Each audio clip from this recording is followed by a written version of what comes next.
Good morning. This is Lance, an equity analyst for ABCAP, and welcome to Daily Trading Notes.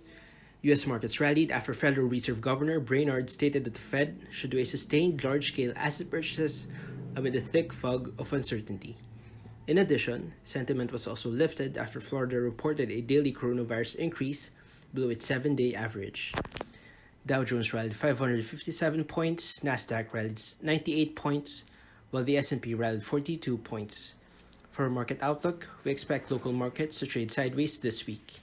The PSCI seems to create a base at the 6,100 level, and we may see the market trade within the 6,100 and 6,400 level in the next few days. Market remains cautious under rising COVID figures in the country, as well as the anticipation of the 2Q figures, which is set to come out in the next few weeks. In other news, Governor Johnson stated that the BSP will likely keep an accommodative policy over the next 2 years to deal with economic damage from the pandemic. However, the BSP will wait a few more quarters before adjusting the benchmark rates again. The Philippine Central Bank has been among Asia's most aggressive central banks in easing policy this year, cutting rates by 175 basis points, lowering the reserve requirement ratio by 200 basis points, buying government securities, and easing lending rules to boost liquidity.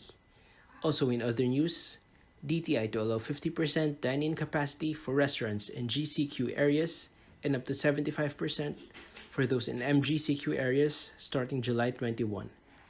This should benefit JFC, Max's, Pizza, and indirectly DNL. However, since the opening of malls, foot traffic has been quite weak as consumers are still fearful of the growing number of COVID cases.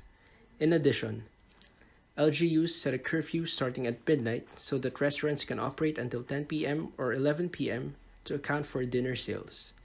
And that's it for our market outlook. Have a good day.